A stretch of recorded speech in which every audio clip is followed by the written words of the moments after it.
hermitages, airports, taxicabs, motel rooms, cells in private homes, rectories, and monasteries. Over the past 2 decades, I have roamed this country and the world only to discover that I connect best with others when I connect with the core of myself, when I am able to disengage myself from others and allow the Lord to liberate me from an unhealthy dependence on people. I can exist more for them, listen more attentively, love more unselfishly, speak more compassionately, play more playfully, take myself less seriously, and become more aware that my face is bright with laughter in the midst of a game I thoroughly enjoy. Silence and solitude are precious commodities in my life. My restless self finds peace only when I rest in God.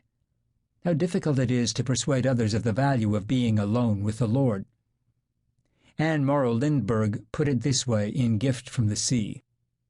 As far as the search for solitude is concerned, we live in a negative atmosphere as invisible, as all-pervasive, and as enervating as high humidity in an August afternoon.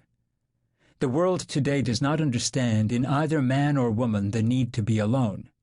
How inexplicable it seems. Anything else will be accepted as a better excuse. If one sets time aside for a business appointment, a trip to the hairdresser, a social engagement, or a shopping expedition, that time is accepted as inviolable. But if one says, "I cannot come because that is my hour to be alone," one is considered rude, egotistical, or strange. What a commentary on our civilization, when being alone is considered suspect, when one has to apologize for it, make excuses, hide the fact that one practices it like a secret vice. Actually, these are among the most important times in one's life, when one is alone. Certain springs are tapped only when we are alone.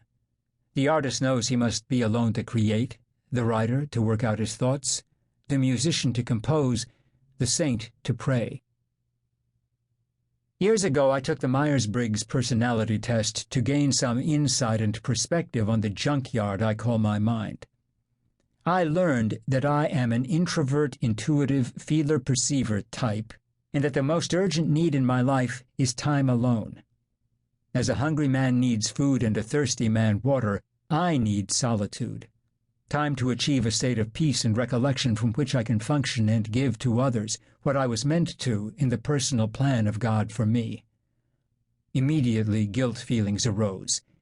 Is this really hedging bets? Evading responsibility?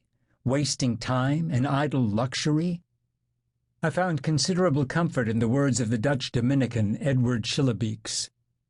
Christianity, however involved it is in our everyday cares and tasks and all our secular activity, has a special sacral place set apart from secular developments and from culture, within which we grow in intimacy with God. Here we are simply together with God in Christ. Now, on a merely human level, silence forms a part of discourse and social intercourse, though in and for itself it has no meaning. It has meaning only as a function of fellowship. It is necessary in order to make contact between men human, and to keep it so, to humanize it. It is silence that makes speech personal. Without it, dialogue is impossible.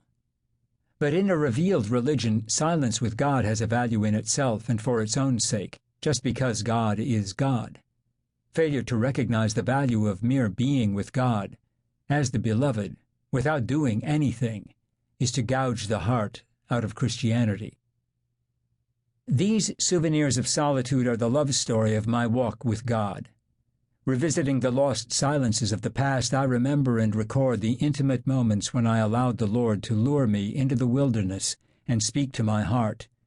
In chaste deserts, remote hermitages, and soaring 747s, the word of Jeremiah has become my own. O Yahweh, you seduced me, and I let myself be seduced. You were too strong for me, and you triumphed. Chapter 20, verse 7. If the Christian commitment were not an affair of the heart, I know I could not endure it. The real memorabilia of my life are these souvenirs of solitude, these moments of loving intercourse with the bridegroom to whom I belong. Solitude is not easy. In fact, Nikos Kazantzakis wrote, "Solitude can be fatal for the soul that does not burn with great passion."